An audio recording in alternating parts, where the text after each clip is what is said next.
This is Steven, my son. He was murdered on the 31st of August 2011, and he was 21. He went out of my grandma's house, and he was there walking, and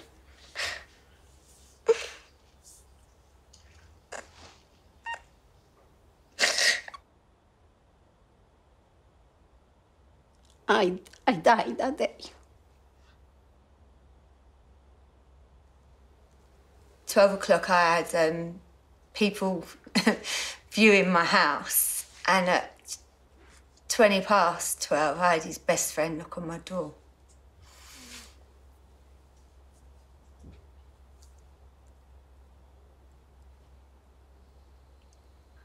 It was probably the hardest thing I've ever done in my life, having to tell my kids that their dad's not coming home. They had dinner with him the night before, and that's it. He's gone. I feel different. Sometimes in the night, I get really sad.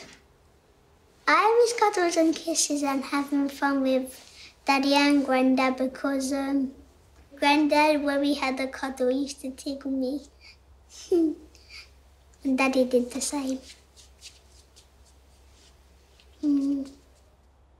My wife died 5 years ago, the day after Mother's Day. I picked my children up from school. I came home and I found her in the house. So I lost my husband 4 years ago in February. He died of a brain tumour.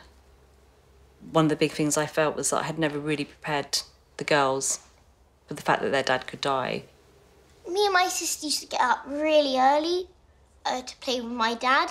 And we used to play lots of games with him while my mum would, do some jobs around the house. And we can't really do that as much now. I lost my dad at 37. I was an adult.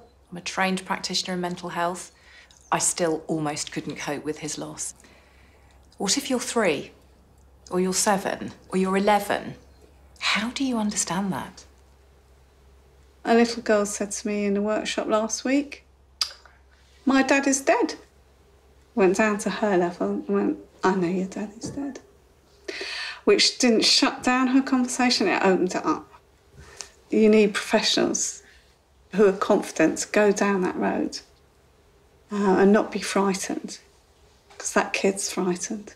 One of the really beautiful things that Grief Encounter does is to allow the good memories of the person you've lost to come back in. When I first got there, I made, the rainbow thing. I keep looking at it every day and it reminds me of my granddad and daddy. I've got a little key ring on my side so I wouldn't forget.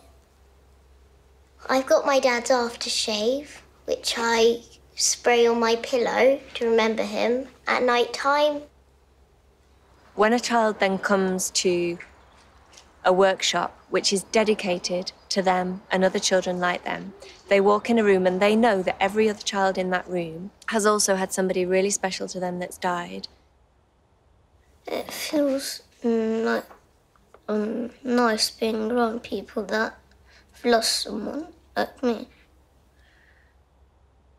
It is like a family. Grief Encounter is like a family. I can't imagine what life would be like without Grief Encounters. It's going with somebody into their deepest, darkest moments, so they don't have to go there alone. Sounds really corny, but I wouldn't always expect someone to come and save me like my knight in shining armour. But I had to be my own. But they were. They was my knight in shining armour.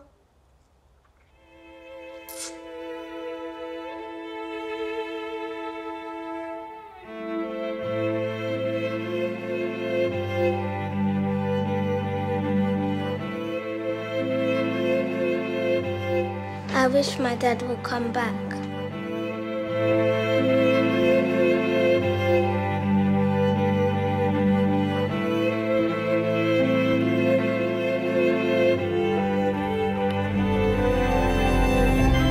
Light up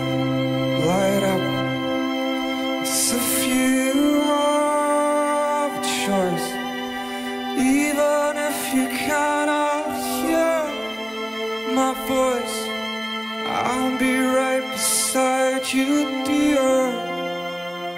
We normally write a message on the balloon and we let go of it, and it goes up to our mums and dads and whoever we've lost.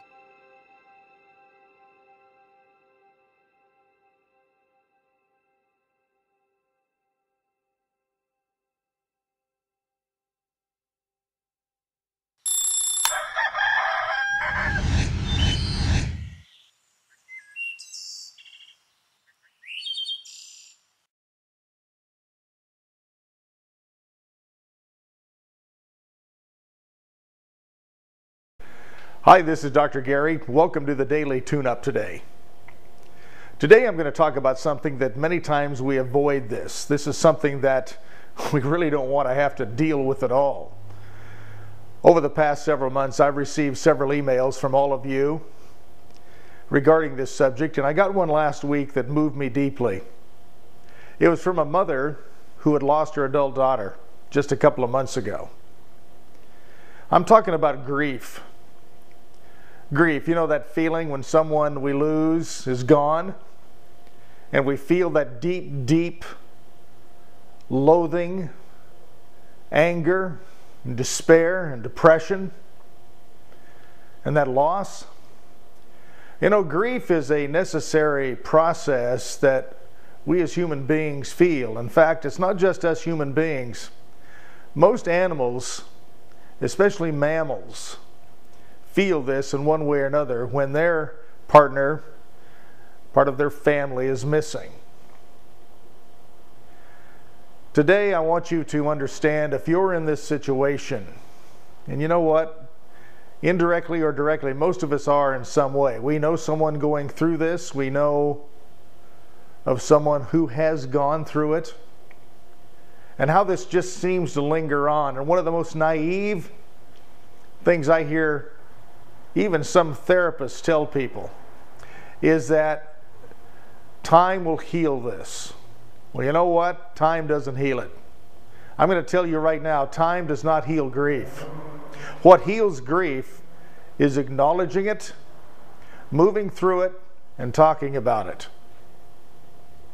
If you're grieving today, first of all, I want you to know how deeply I feel for you. In my private practice here, I work with this all the time. I want you to understand that when we lose a loved one, no matter how important that person was in our life or even how distant they were, when they're gone, we feel that. And that's a natural phenomenon. If you're feeling that today because you lost someone just recently or even a long time ago, it's normal. It's normal to miss that person because they were a fundamental part of your life. But here's one of the things I want you to understand. Whether it's spiritually or through common sense, understand this: that that person, even though they're gone, still lives on inside of you, in your memories, and their legacy lives with you in the way you remember them. And if you'll remember someone with the light that they shed upon you, if you remember someone with the smiles and some of the funny stuff, if you remember the goodness in those people that are gone now, their life isn't in vain. In fact, they filled a purpose, a higher purpose. And their purpose was to give your life light and to teach you. And even in their death right now, you're to learn something.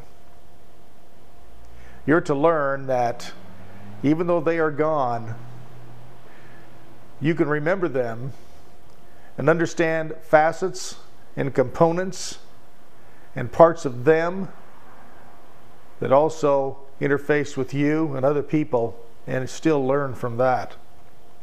Today, if you're grieving, I want you to be open about that.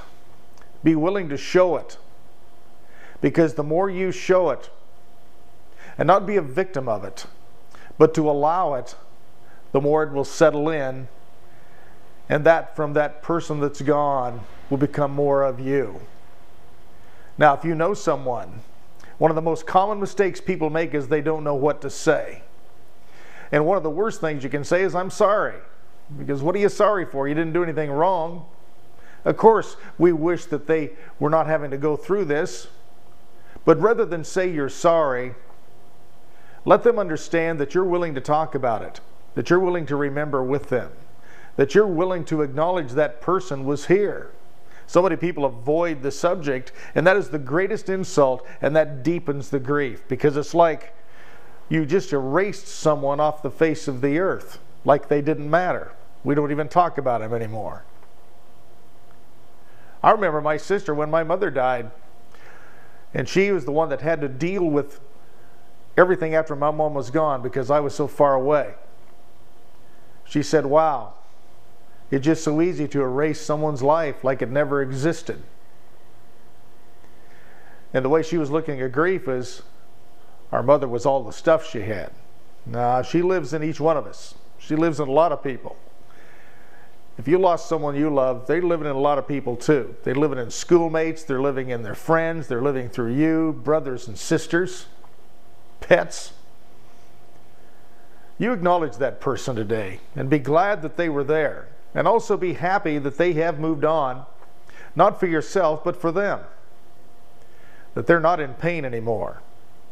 That whatever purpose they were to fill on this earth also still is alive and is alive within you today. Talk about it. If you're someone that would like to talk to me about it, I can help you. Or if you know someone who can talk about it, talk about it. It always helps to talk about it. We talk about sports, we talk about pets, we talk about kids graduating from school, we can talk about death. And the more we talk about it, and the more we talk about our loss, the more we can accept it, and we desensitize ourselves to the fear of it and accept it and accept the loss of others. Today, I want you to work on this. And all of you that have people that are in this situation, I want you to reach out to them and express that you understand, that you will talk about it, and that you honor the loss of that individual. If you're going through this right now, you reach out and you talk about it. And be willing to express your love openly.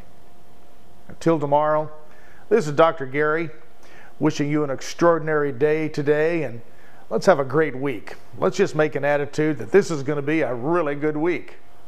Until then, love you. Bye-bye.